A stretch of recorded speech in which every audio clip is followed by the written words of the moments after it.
Imagine being only 20 years old and suddenly inheriting a kingdom surrounded by enemies. Most people would panic. Most kings would play safe. But one young ruler chose a completely different path. His name was Alexander the Great, and within just a few years he would build one of the greatest empires the world had ever seen. But here is the shocking truth. Alexander did not conquer the world simply because he had a powerful army. Many kings had armies, many kingdoms had wealth. What made Alexander unstoppable was his mind, his strategy, his fearless way of thinking. Alexander was born in 356 BC in the kingdom of Macedon. His father was the powerful King Philip II of Macedon. Philip had already turned Macedon into a military powerhouse. But Alexander was trained for something far greater than war. From a young age he was taught by one of the greatest thinkers in history, Aristotle. Aristotle did not just teach Alexander philosophy, how to analyze situations, how to understand people and cultures.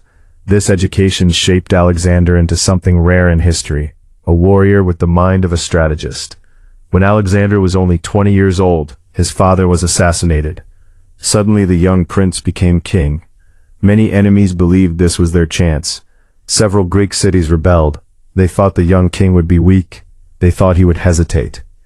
They were wrong. Alexander moved with shocking speed. He marched south and crushed the rebellion before it could spread. One powerful city named Thebes refused to submit. Alexander destroyed the city completely. It was a brutal message to the world. The young king was not weak. He was unstoppable. But Alexander was not interested in ruling only Greece. His goal was to conquer the massive empire ruled by Darius III of the Persian Empire. At that time, the Persian Empire was the most powerful empire on earth. Its territory stretched from Egypt to India. Its army was enormous. Compared to Persia, Alexander's kingdom looked tiny. Yet Alexander made a bold decision that shocked everyone. Instead of waiting for Persia to attack, he would invade Persia himself. In the year 334 BC, Alexander crossed into Asia with around 40,000 soldiers. It was a dangerous gamble. If he failed, there would be no escape. His first major test came at the Battle of the Granicus River. Persian forces blocked his path.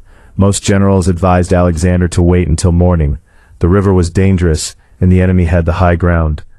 But Alexander understood something powerful. Surprise is often the greatest weapon in war. He attacked immediately, charging directly into the river. He led his army himself. The Persians were stunned by the sudden attack. The battle ended with a decisive Macedonian victory. Asia Minor began to fall into Alexander's hands. But the real challenge was still ahead. Soon Alexander faced the mighty King Darius himself at the famous Battle of Issus. Darius had a massive army, perhaps several times larger than Alexander's force. Most leaders would panic, facing such overwhelming numbers. Alexander did the opposite. Instead of spreading his army thin, he concentrated his strongest troops at one critical point. Then he launched a direct strike toward Darius himself. In ancient warfare, the king was the symbol of the entire army. If the king fled, the army collapsed. That is exactly what happened.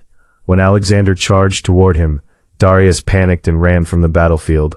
The moment the Persian king fled, his army lost confidence, and chaos spread everywhere. Alexander had defeated the greatest empire on earth, not with numbers, but with strategy. But Alexander's ambition did not stop there. Instead of chasing Darius immediately, Alexander made another brilliant strategic decision. He moved south and captured key coastal cities. This prevented the Persian navy from attacking his supply lines.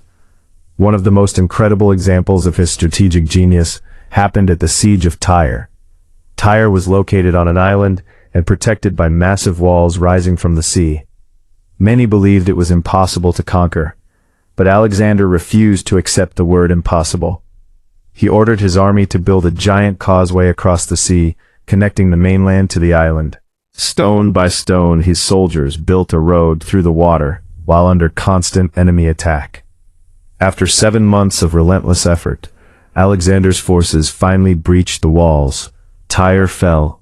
The impossible had become reality. This victory shocked the entire ancient world. It proved that Alexander's determination was stronger than any obstacle. Next, Alexander marched into Egypt, where he was welcomed as a liberator. The Egyptians even declared him a divine ruler. While there, he founded a city that would become one of the most famous cities in history, Alexandria. But Alexander still had unfinished business. Darius was gathering another massive army. The final and most decisive battle came at Gaugamela in 331 BC. This time, Darius prepared carefully. He chose a huge open battlefield, perfect for his massive army and war chariots. Once again, the Persian forces greatly outnumbered Alexander. And once again, Alexander used strategy instead of fear. He carefully moved his army at an angle, forcing the Persian troops to stretch their lines. This created a small gap in the center of the Persian formation. Alexander saw the opportunity instantly. He launched a lightning-fast cavalry charge directly into that gap, heading straight for Darius again. The moment the Persian king saw Alexander racing toward him, he lost his nerve and fled for the second time. The Persian army collapsed completely. With this single victory, Alexander destroyed the Persian Empire. By the age of 30, Alexander ruled an empire stretching across Greece, Egypt, Persia, and deep into Asia. No king before him had conquered so much territory so quickly. But Alexander's greatest strength was not just bravery.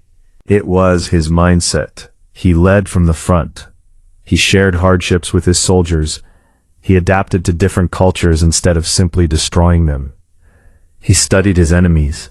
He moved faster than anyone expected. Alexander believed something powerful. Limits exist only in the mind. When his army finally reached the edge of India, his soldiers were exhausted after years of war. They refused to march further. For the first time, Alexander had to stop. At the age of 32, the greatest conqueror in history died suddenly in Babylon. His empire would eventually break apart, but his legend never faded. Historians still study Alexander today, not just because of the lands he conquered, but because of the strategies he used. Speed, surprise, bold decision-making, and unstoppable belief in victory. Alexander proved a timeless truth. Great leaders do not wait for perfect conditions. They create them. He began as a young king surrounded by enemies. Within a decade, he had reshaped the entire ancient world. And the most powerful lesson from Alexander the Great is this: your greatest weapon is not your resources, not your luck, not your circumstances. Your greatest weapon is your mind.